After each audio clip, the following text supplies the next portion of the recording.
Assalamualaikum warahmatullahi wabarakatuh. Waalaikumsalam warahmatullahi wabarakatuh. Alhamdulillahirabbil alamin. Assalatu wassalamu ala asyrafil anbiya'i wal mursalin wa ala alihi wa ashabihi ajmain. Amma ba'du. Apa kabar semua sahabat Sendra? Semoga sehat dan sukses selalu ya bersama keluarga. Ketemu kembali bersama Sendra di acara Ngobrol Bareng Sendra. Nah, kali ini kita akan ngobrol dengan sosok ilmuwan muslim Indonesia. Tapi menarik, ilmuwan muslim Indonesia ini berada di luar negeri. Di mana Ustadz? Di Malaysia. Nah, sahabat Sendra sekalian, dimanapun sahabat berada, acara Ngobrol Bareng Sendra ini terutama ngobrol, kadang-kadang kita ngobrol dengan tokoh ekonomi syariah, dengan ilmuwan muslim, dengan Hafiz Indonesia, dengan Korea International, dengan petualang muslim. Nah, acara Ngobrol dengan Sendra ini adalah menginspirasi sahabat-sahabat semua untuk semangat apa Ustaz? Semangat menggapai kebahagiaan di dunia dan di akhirat. Bukankah setiap kali azan kita diingatkan, hayya 'alal falah, ayo menuju kemenangan. Dunia ini harus kita menangkan, tapi akhirat harus kita persiapkan. Setuju? Nah, sahabat Sendra sekalian, dimanapun sahabat berada, sahabat-sahabat penasaran nih, kira-kira siapa ya sosok tokoh ilmuwan muslim yang berada di luar negeri, seorang warga negara Indonesia, tapi Masya Allah luar biasa saat ini, diamanahkan Allah, qadarullah, mengajar, bahkan menjadi direktur pascasarjana di luar negeri, di Malaysia. Nah, di Kedah tepatnya. Nah, sahabat-sahabat penasaran, saya akan bacakan siapa beliau. Beliau adalah Ustadz Dr. Muhammad Hadi Mussolin, LC.MA. Nah, beliau ini lahir di Bojonegoro, Jawa Timur, tanggal 31 Desember 1972. Wah, beliau ini merupakan Direktur Pasca Sarjana International Islamic University Sultan Abdul Halim Muazzam Shah, atau sering dibaca dengan Unisam, ya, Kedah, Malaysia. Wah, jauh ya. Usendra berada di Ciputat, Tangerang Selatan, Indonesia. Nah, tokoh kita ini berada di Kedah, Malaysia. Nah, jauh ya, jarak memisahkan kita, tapi hati tetap berdekatan. Nah, beliau ini S1, S2, S3-nya adalah bidang tafsir. Jadi beliau ini merupakan pakar tafsir, ya. S1 beliau adalah di Al-Azhar, Mesir. Lalu kemudian S2 beliau di Malaya, Kuala Lumpur. S3 beliau di Unisam di Kedah, Malaysia. Nah, nggak kalah pentingnya sosok ilmuwan muslim kita yang berada di luar negeri ini seorang santri. Ya, santri alumni Pondok Pesantren Wali Songo Ngabar Ponorogo, Jawa Timur ke-25 tahun 1991.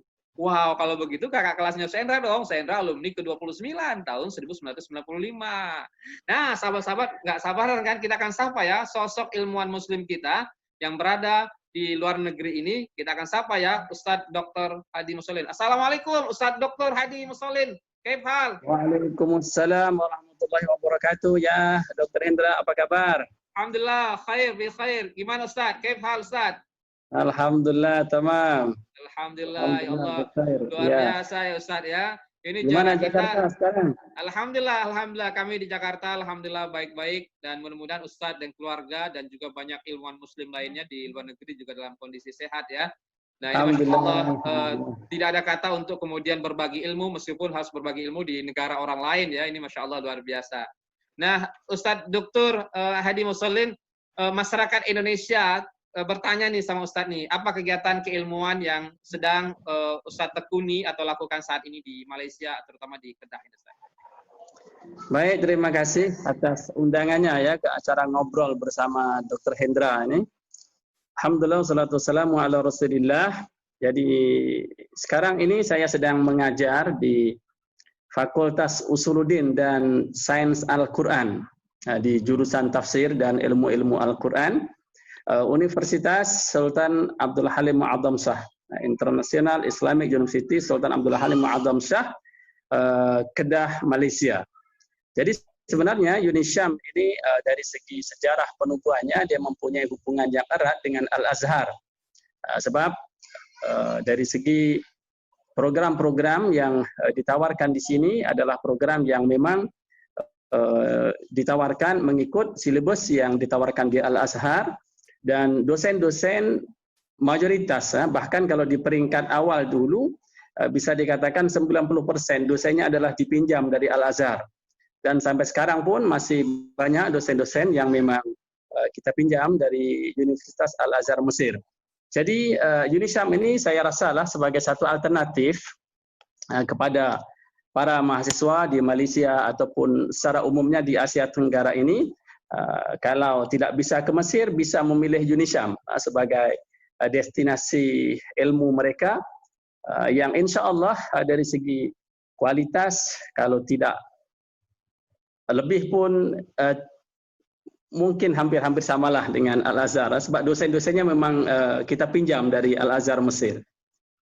Mungkin cuma jaraknya saja yang berbeda, tempatnya berbeda, tapi Masya Betul, Allah. ya suasananya Luar mungkin biasa. kalau di Mesir hadiahnya adalah suasana Arab, tapi di sini lingkungan Melayu, tetapi dari segi bahasa pengantar dan juga buku-buku yang kita pakai memang menggunakan bahasa Arab ataupun bahasa Inggris lah. Kalau ke Mesir saya alhamdulillah 2017 saya lihat Al-Azhar Kairo. Nah, kalau UNISYAM ini saya cuma baru lihat fotonya. Ternyata Masya Allah luar biasa, kampusnya gede banget, luar biasa. Nah, qadarullah mudah-mudahan suatu saat bisa silaturahim. Kapan-kapan ziarah datang ke sini, UNISYAM ini. Ya, insya Allah.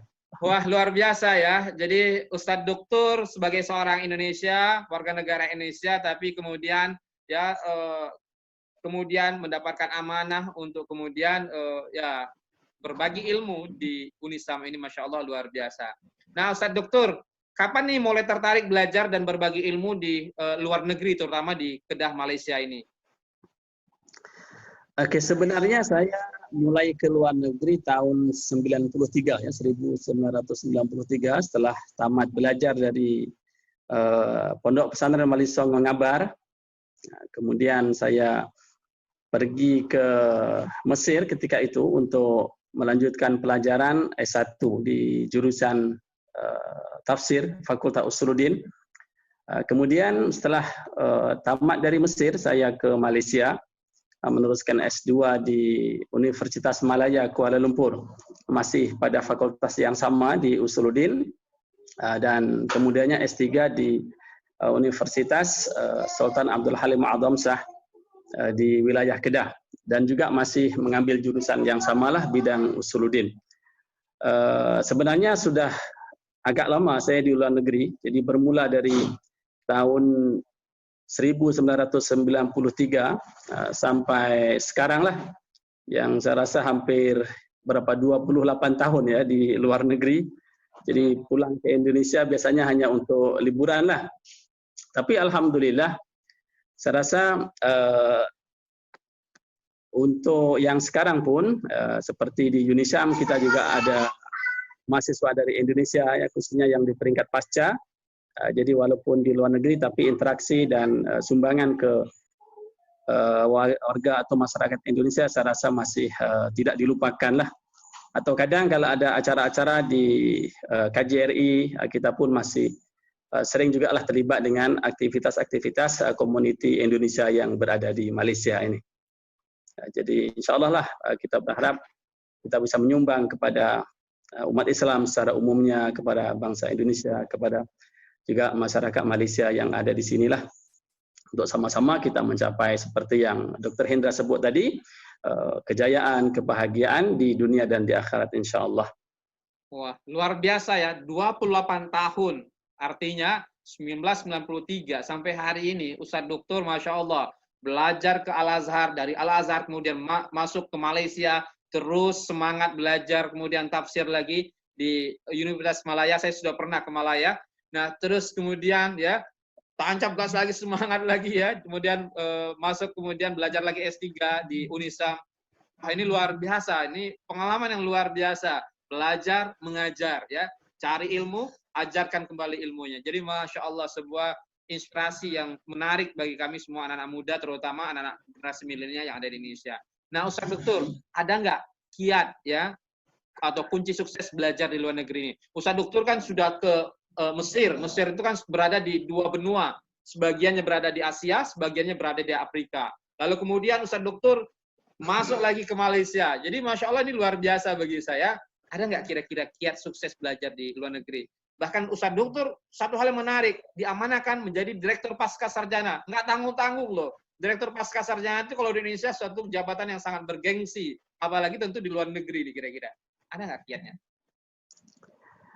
Baik, ini menurut pengalaman saya lah ya. Jadi mungkin teman-teman yang lain mempunyai pengalaman yang lain. Jadi beberapa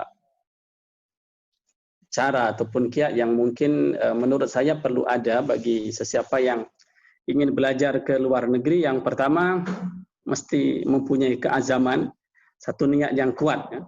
Kalau kita di Ngabar dulu kan kita pernah belajar ya, idza sadaqal azmu wa dhahas sabil. Jadi kalau ada azam yang kuat, insya Allah akan terbuka jalan.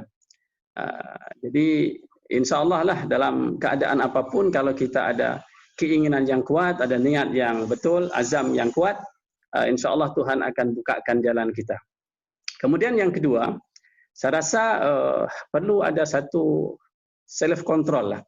Jadi kita mesti ingat tujuan asal kita, sebab di luar negeri ini kita terlepas dari pantauan khususnya orang tua kita, jadi kita hidup bebas. Jadi kita harus selalu ingat apa tujuan kita ke luar negeri. Jadi sudah pastinya lah tujuan utama kita adalah untuk menuntut ilmu.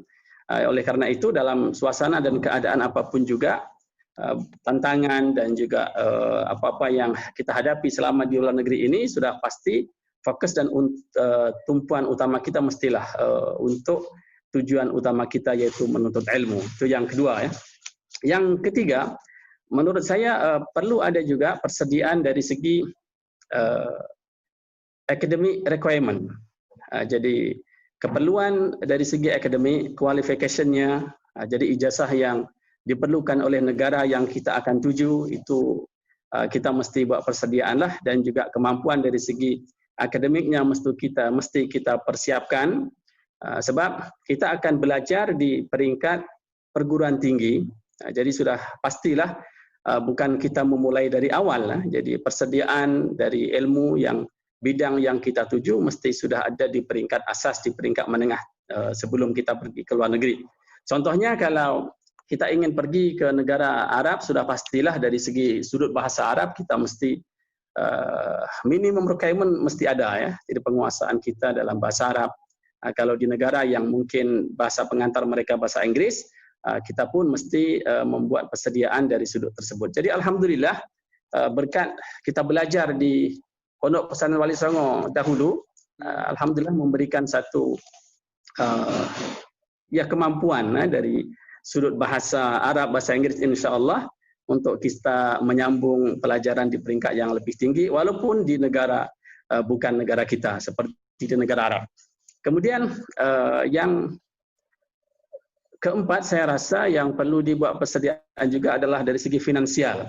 Sebab belajar di luar negeri ini sudah pasti dari segi biaya, saya rasa akan lebih mahal berbanding kita belajar di dalam negeri ya.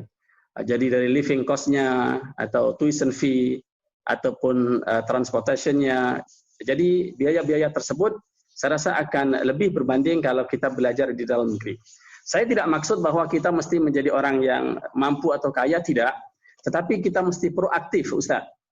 Maksudnya kita mesti rajin mencari sumber-sumber yang bisa untuk kita jadikan sebagai satu sandaran lah untuk segi finansialnya. Sebab di luar negeri ini sebenarnya banyak lembaga-lembaga yang menawarkan beasiswa. Jadi walaupun dari segi mungkin kemampuan keuangan kita tidak seberapa, tetapi banyak peluang-peluang yang bisa kita dapat. Jadi kita mesti proaktif untuk mencari sumber-sumber tersebut. Seperti kalau di Mesir sebagai contohnya, kalau saya dulu dapat dari Al-Azhar lah, dari beasiswa Al-Azhar, dan juga kebetulan tahun itu alhamdulillah ICMI pun menawarkan beasiswa. Jadi ketika di Mesir itu saya dapat dari Al-Azhar dan juga dari ICMI. Ketika itu Pak Habibie lah. Tetapi sebenarnya dari sumber-sumber lain banyak, seperti Baitul Zakah yang Kuwait, dari negara Kuwait, dari negara Saudi, banyak peluang-peluang untuk kita mendapatkan scholarship bagi menampung keperluan keuangan kita. Begitu juga apabila kita sudah di peringkat pasca untuk S2, S3 sebagai contohnya, sudah tentu kita tidak mau membebankan orang tua kita dari sudut keuangan. Jadi kita pun mesti proaktif juga untuk mencari peluang-peluang pekerjaan. Yang saya yakin kalau di Malaysia ini hampir, saya mayoritas lah mahasiswa kita di Malaysia ini bekerja sebenarnya. Tetapi part time lah. Jadi itu adalah satu, saya rasa keadaan siapa yang belajar di luar negeri dia mesti proaktif untuk mencari sumber-sumber dana, untuk mencari peluang-peluang pekerjaan yang memang saya rasa terbuka luas. Kalau kita proaktif untuk mencari, insya Allah kita akan dapatlah sumber-sumber tersebut. Jadi alhamdulillah ketika di Malaysia pun sebenarnya walaupun tidak full time, sambil kita belajar S2, S3, kita bisa mencari sumber-sumber tersebut. Dan alhamdulillah ketika S3 saya ditawarkan untuk beasiswa lah dari tempat saya belajar, dan setelah habis belajar pun terus saya diberi peluang untuk saya mengajar di tempat tersebut. Jadi saya rasa itu beberapa kiat yang kita mesti ada. Yang pertama, keazaman yang kuat, insya Allah akan terbuka jalan. Jadi persediaan dari sudut akademik mesti ada, dari sudut finansial mesti proaktif untuk mencari sumber-sumber. Insya Allah dengan demikian kita akan, saya rasa lah kita bisa sukses untuk kita hidup di luar negeri. Luar biasa ya. Jadi memang harus punya azam, harus punya niat ya. Kalau kamu sudah berazam, tawakal pada Allah, serahkan pada Allah. Jadi memang pelajaran di pesantren itu sungguh-sungguh sangat bermanfaat, apalagi kemudian bahasa Arab, bahasa Inggris ya. Jadi Masya Allah, meskipun dulu kadang-kadang kita terpaksa ya kadang-kadang, tapi Masya Allah sekarang ini pesan nih dari Ustadz Dr. Hadi Mussolin untuk santri-santri ini yang lagi belajar di pesantren Ngabar ya, yang belajar di banyak-banyak pesantren lainnya, semangat nih belajar bahasa Arab, bahasa Inggris ini sangat-sangat bermanfaat, apalagi menjadi bahasa komunikasi di banyak negara. Saya rasa yang pelajaran berharga juga yang kita dapat dari pondok dulu Ustaz ya, adalah, dan saya rasa bukan hanya di Ngabar lah ya, di pondok-pondok yang lain, para santri ini mempunyai jiwa berdikarinya tinggi, jadi kemandiriannya tinggi. Jadi kita lihatlah teman-teman santri walaupun dulu di pondok belajar di pesantren, tetapi apabila di luar negeri mereka kelihatan lebih berdikari lah, sebab mungkin pendidikan yang didapat ketika di pondok itu mendidik mereka untuk seperti kita lah, panjang jiwa pondok di Ngabar itu berdikari. Telah mengajar kita untuk betul-betul bisa berdikari ketika kita jauh dari keluarga, jauh dari kampung halaman kita. Wah, luar biasa. Tapi memang godaan betul sebagaimana Ustadz Dr. Hadi tadi sampaikan, karena memang godaannya, saya sering mengunjungi beberapa negara di luar negeri, ya godaannya itu antara mau belajar atau kemudian antara mau jalan-jalan. Nah, pertanyaan berikutnya nih, masyarakat tanya nih, Ustadz Hadi Mussolin nih, untuk generasi milenial kita. Generasi milenial kita itu kan generasi yang sukanya berubah ya, dari kebiasaan membaca menjadi kebiasaan menonton nih. Nah, ini kan sebuah tren yang berubah hari ini. Tapi satu hal yang menarik, generasi milenial kita itu kan generasi yang suka berderma, gampang memberi dan berbagai macamnya. Kira-kira apa nih pesan Ustadz Hadi Mussolin untuk generasi milenial Indonesia kalau mau belajar, meskipun tadi sudah dijelaskan beberapa kiat kira-kira. Ada nggak kiat lain kira-kira? Oke, terima kasih dokter. Jadi sebenarnya menurut saya lah belajar di luar negeri atau di dalam negeri dia ada plus minusnya lah ya.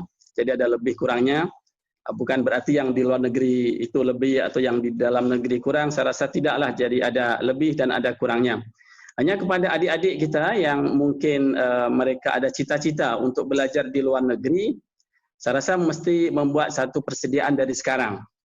Pertama yang perlu mereka tentukan adalah kemana negara yang akan mereka tuju. Itu pada saya sangat penting. Nah, jadi contohnya kalau mereka ingin ke barat ataupun ke timur tengah atau ke negara lain lah. Jadi apabila mereka sudah membuat satu pilihan negara yang mereka tuju, maka mereka kemudiannya perlu membuat persediaan. Jadi contohnya kalau mereka ingin belajar ke negara Arab, sudah pasti mereka harus membuat persediaan dari sudut kemampuan mereka berbahasa Arab. Nah, sebab seperti yang saya sebutkan tadi, kita akan belajar di perguruan tinggi, bukan di sekolah menengah yang kita akan belajar asas lagi. Kita terus akan belajar di peringkat yang memang dari sudut keilmuan, bukan belajar di sudut alat ilmu bahasa dan yang asas-asas lah. Kemudian yang kedua, apabila kita sudah membuat satu pilihan dan persediaan, saya rasa kita kena juga mempunyai connection atau networking lah. Sebab negara yang akan kita tuju biasanya masih asing kepada kita. Jadi kita mesti ada satu networking untuk bisa membantu kita di negara tersebut. Pada saya sebenarnya networking ini pada hari ini tidak susah. Tidak seperti mungkin tahun 80-an, tahun 90-an yang dari segi fasilitas kemajuan teknologi pun masih terbatas ya. Waktu itu ketika di Mesir pun handphone saya rasa belum ada. Nah, saya lihat handphone itu pas tahun akhir di Mesir waktu semester 8. Lihat orang naik bis pakai handphone itu pun kita masih heran ketika itu. Jadi hari ini alhamdulillah semua informasi dapat kita dapati dengan mudah. Jadi teman-teman adik-adik yang ada cita-cita untuk ke luar negeri bisa di Google aja cari biasanya PPI. Setiap negara kita ada Persatuan Pelajar Indonesia di Malaysia ataupun di Mesir, di mana-mana adalah, atau mungkin PPMI. Jadi bisa di Google di situ. Dari sekarang pun bisalah dicari. Kalau contohnya pengen ke Malaysia, dicari PPI, tanya teman-teman senior, kakak-kakak kelas kita yang sudah di negara tersebut, apa persediaan yang perlu kita buat kalau kita ingin ke negara itu. Kemudian juga saya rasa peluang-peluang seperti yang kita sebut tadi untuk beasiswa. Jadi bisa kita melalui networking yang kita ada, kita tanya teman-teman di situ, senior-senior yang sudah lama di negara tersebut, kalau ada peluang-peluang beasiswa yang memang selalu ada, misalnya di Malaysia, di negara-negara Arab, selalu ada iklan-iklan ataupun pengumuman tentang beasiswa untuk belajar di luar negeri ini. Jadi insya Allah kalau ada adik-adik teman-teman yang pengen ke luar negeri, dari sekarang harus fokuslah dari segi tadi networkingnya, dari segi informasinya, mengikuti perkembangan negara tersebut. Insya Allah apabila sudah habis belajar, habis MAN sebagai contohnya atau SMA, terus bisalah membuat persediaan ke negara tersebut. Finansial pun samalah, jadi mulai menabung sedikit-sedikitlah, sebab beasiswa biasanya setelah kita sampai negara tersebut, masuk belajar baru kita dapat. Jadi di peringkat awal dari segi transportnya, living cost untuk beberapa bulan yang awal itu dari kita sendirilah Ustaz. Jadi itu saya rasa beberapa yang luar biasa ya. Artinya memang generasi milenial ini nggak mapi muskilah, nggak ada masalah lagi. Yang penting mau atau tidak kira-kira gitu kan. Dibandingkan generasi kita masa lalu yang masih sulit kira-kira gitu kan. Informasi sulit ya, media sosial juga masih belum ada, semua belum ada. Ya, jadi generasi milenial ini nggak ada kata tidak bisa sukses, ya harus sukses, apalagi peluangnya luar biasa. Yang paling penting menurut tokoh kita hari ini, Ustadz Dr. Hadi Mussolin, tentukan nih kemana nih kira-kira, mau ke Timur Tengah, ke Barat, atau kemana kira-kira sahabat-sahabat sekalian mau belajar. Nah, setelah kalau itu, Bill Gates bilang Ustaz ya, Bill Gates bilang katanya tidak salah kamu lahir dalam keadaan miskin, tapi salah kalau kamu mati dalam keadaan susah. Ya, artinya harus berubah kan? Jadi memang harus berubah. Betul. Nah, jadi salah satu untuk melakukan perubahan adalah melalui pendidikan kan? Melalui pendidikan. Betul. Jadi Masya Allah. Ya. Waduh, luar biasa. Makasih Ustadz. Dan bisa juga Ustadz melalui perwakilan negara kita lah ya, kedutaan, KJRI, semua memberikan informasi-informasi yang bermanfaat lah untuk apabila kita ingin ke negara tersebut. Jadi Masya Allah luar biasa ya. Nah, ini sangat bermanfaat sekali informasi yang diberikan oleh Ustadz Dr. Hadi Mussolin untuk sahabat-sahabat semua nih ya. Mulai sekarang pasang niat, tentukan negara mana, lalu kemudian cari nih teman-teman yang punya hubungan baik, kemudian networking dan berbagai macamnya. Kalau sulit, nah buka Google dan berbagai macamnya, akses cari peluang-peluang beasiswa dan berbagai macamnya. Jangan lupa menabung, tuh kata Ustadz Hadi Mussolin, menabung. Kalau yang pengen ke Malaysia mungkin bisa terus direct PM ke saya, bisa lah, insya Allah bisa dibantu. Tuh, Masya Allah. Nah, makasih Ustadz Dokter. Nah, pertanyaan berikutnya Ustadz Dokter Hadi Mussolin. Masyarakat juga bertanya nih, ada nggak buku atau media sosial yang bisa diikuti oleh masyarakat Indonesia untuk bisa belajar lebih dekat atau kemudian bertanya informasi-informasi berkaitan tentang belajar di luar negeri. Nah, kalau buku ada nggak kira-kira nih yang bisa masyarakat baca atau masyarakat akses dari Ustadz Dr. Hadi? Oke, jadi ada beberapa buku yang sesuai dengan bidang saya, tetapi masih untuk kegunaan mahasiswa lah biasanya. Jadi contohnya dalam bidang tafsir ya, saya ada menulis tentang Manhajul Quranil Karim Firraddi ala aqaidi ahlil kitab, ataupun ada saya tulis tentang tafsir surat Ali Imran, atau juga beberapa lah tentang usuluddin, tentang tasawuf, tetapi masih sebatas sehingga hari ini untuk mahasiswa lah ya, untuk bacaan dalam, walaupun ada dicetak tetapi sebab bahasa Arab ya, jadi kita masih banyak guna untuk pembelajaran mahasiswa kita di sini. Wah, luar biasa banyak ya. Jadi yang saya tulis dalam bahasa Arab. wah, tidak semua orang Indonesia bisa menulis dalam bahasa Arab. Jadi ini Masya Allah luar biasa, satu kelebihan yang Allah berikan kepada tokoh kita, guru kita di hari ini. Nah, Ustadz Dokter, kalau media sosial apa nih kira-kira yang bisa diikuti oleh masyarakat? Kalau Facebook apa nih? Oh, Facebook saya kurang aktif, Ustaz. Minta maaf ya. Oh, baik. Kalau Instagram? Saya kurang aktif. Biasanya lebih kepada pasif, membaca, mengikuti, tapi tidak produktif. Minta maaf lah, insya Allah ke depan ya. Kalau YouTube juga belum ada nih. Tapi sudah punya ya, tapi belum, jarang dimanfaatkan ya. Ya, ikon ada, tetapi tidak aktif lah.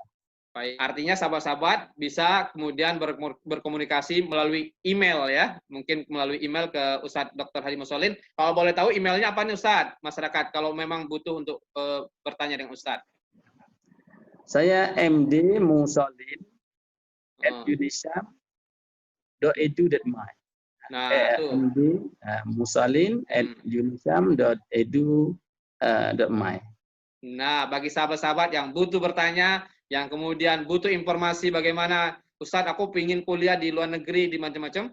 Nah, ada baiknya sahabat-sahabat bisa berkomunikasi tuh ya dengan Ustadz Dr. Hadi Mussolin melalui email ya. Nah, baik Ustadz Dokter, terakhir nih, dalam perjalanan Ustadz Dokter belajar di luar negeri, belajar dan mengajar di luar negeri, bahkan hampir 28 tahun, bukanlah perjalanan yang pendek, perjalanan yang begitu panjang bagi saya dalam usia kira-kira sudah 28 tahun umurnya kira-kira. Nah, pernah nggak mengalami rasa down, jatuh, ya Allah kok begini ya Allah, sulit banget di luar negeri. Ya Allah kok begini nasib gua kira-kira. Pernah nggak kalau boleh tahu?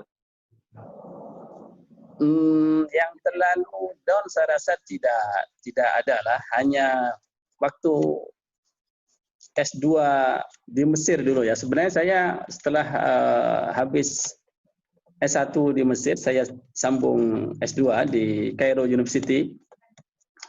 Kebetulan waktu itu tahun 97 kita ada krisis moneter ya di dunia, ataupun yang Indonesia, Asia Tenggara lah khususnya. Jadi waktu itu saya terpaksa berhenti, tetapi tidak patah semangat. Saya pikir saya mesti cari tempat yang mungkin sesuai, yang bisa saya mencari sumber.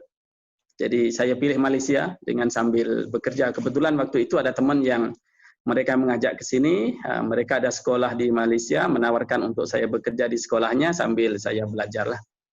Nah, jadi itu yang saya rasa agak bersedih ketika itu, sebab terpaksa meninggalkan Mesir dalam keadaan tujuan kita untuk menyelesaikan S2 di sana terpaksa kita tinggalkan, kita belum selesai ketika itu. Ketika lagi punya masalah seperti itu dalam belajar atau mengajar, apa yang bisa membangkitkan semangat Ustadz Dr. Hadi kembali semangat? Apa kira-kira? Yang pertama pasti sebagai umat Islam kita tidak terlepas dari keyakinan kita kepada Allah Subhanahu wa taala. Inna ma'al usri yusra, itu saya rasa kita sebagai umat Islam kita tidak ragu. Tetapi selain daripada itu, faktor yang mengikut saya sebagai paling kuat adalah ingatan kepada orang tua lah. Jadi mereka mengharapkan kesuksesan kita, mereka mengharapkan kita berhasil. Jadi setiap kita ingat ibu bapak kita yang begitu mengharapkan kesuksesan kita, maka sayalah secara pribadi menjadi lebih semangat untuk terus maju ke depan. Luar biasa. Kepada Allah kita harus ingat bahwa ada kemudahan setelah kesulitan, tapi jangan lupakan ada orang tua yang setiap hari, setiap malam berdoa bagaimana kita harus menjadi orang yang sukses, termasuk sukses belajar di luar negeri. Itu yang selalu membuat Ustadz Hadi semangat dan bangkit. inspirasi bagi kita semuanya untuk bisa melakukan hal yang serupa. Ketika kita lagi terpuruk, yakin punya Allah, yakin kita masih bersama Allah, dan jangan lupa bagaimana bisa menyenangkan, membahagiakan, membuat orang tua bisa tersenyum, bukan menangis. Kebaikan. Makasih Ustaz Dr. Hadi Mustolin, luar biasa. Terakhir nih, apa pesannya untuk semua orang yang menonton acara kita ini, dimanapun berada? Apa pesannya dari Malaysia? Pesan saya sebagai umat Islam, saya tujukan yang pertama khusus kepada saudara-saudara saya seagamalah kita. Jadi untuk sama-sama saudara-saudara seagama saya, kita tingkatkan ketakwaan kita kepada Allah Subhanahu wa taala dengan kita menjalankan segala apa yang diperintahkan dan meninggalkan segala apa yang dilarang dan ditegak oleh Allah Subhanahu wa taala.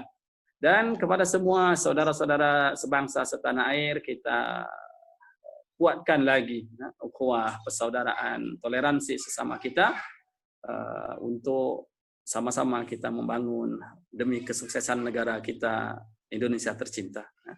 Amin. Wah, luar biasa. Makasih.